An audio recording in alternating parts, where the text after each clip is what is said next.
is the leader of the Scottish Labour Party, Kezia Dugdale, who is not a fan of the idea. She's waiting for First Minister's questions, and she joins us from Edinburgh. Thank you very much indeed for being with us.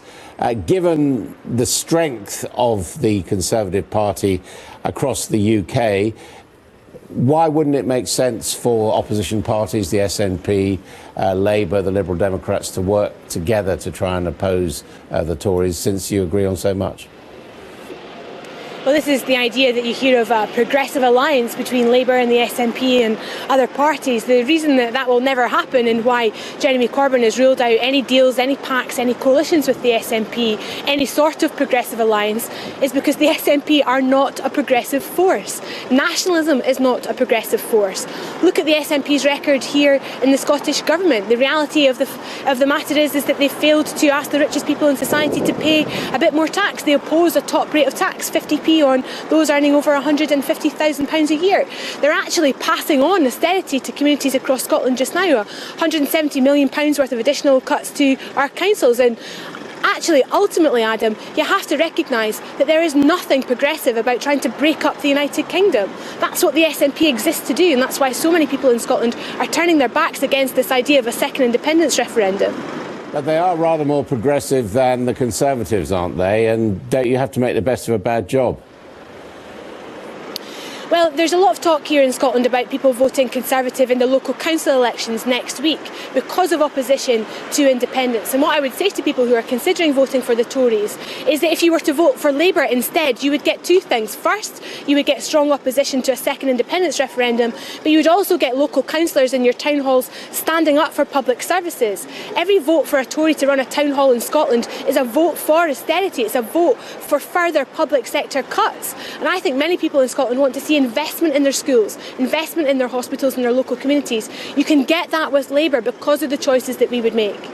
But doesn't there need to be a kind of dose of reality here about where British opinion is? I mean, when you hear Tony Blair just saying, look at the opinion polls, Jeremy Corbyn is not going to be the next Prime Minister, shouldn't Labour adjust its position according to those realities?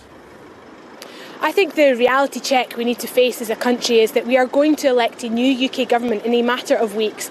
This is just days away, so to speak. We don't have a lot of time to spend talking about the processology, about coalitions and deals and poll numbers. What the country wants and what the country deserves is a debate about the issues, about investing in public services, about creating jobs for young people, about addressing the fact that 5.4 million people across the United Kingdom earn less than the living wage.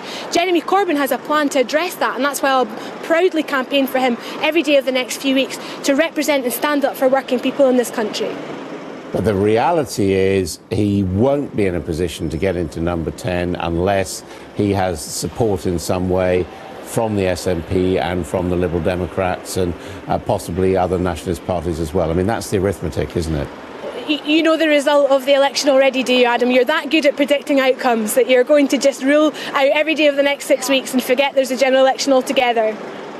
No, I just think that... people deserve a debate, and that's what they're going to get. No, obviously there's going to be debate, obviously there's going to be argument, but is there not a time when you need to be frank with the voters and just look at where you're coming from? And where you're coming from is that the Labour Party has lost ground in Scotland.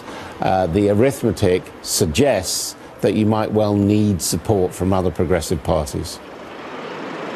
I think the frank conversation we need in this country is to talk about austerity and its impact. There are hundreds of thousands of children in this country growing up in poverty because of the austerity that the Tory government are imposing on them. We have a chance, an opportunity now to get the Tories out of number 10, and that's what I intend on focusing on every day of the next 6 weeks. We can have a debate about our public services, we can talk about that alternative future for our country, and I think that's what the public want and what they expect from their politicians. And it's a debate I'm so up for. But isn't your problem, if you like, that keep on reading people saying, well, in Scotland there's one issue on the agenda and it's independence, and that's why the SNP and the Conservatives are looking strong, because they're on either side of that argument, and you're trying to straddle it with these other issues which unfortunately aren't cutting through to your electorate? Well, the issue here in Scotland is very much the debate around a second independence referendum. The Scottish Labour Party stands firmly against the second independence referendum and indeed independence because of the £15 billion worth of cuts that it would bring. But I think it is important to talk about public services, to talk about investment, because ultimately that's what we're talking about, electing the government which will rule our country.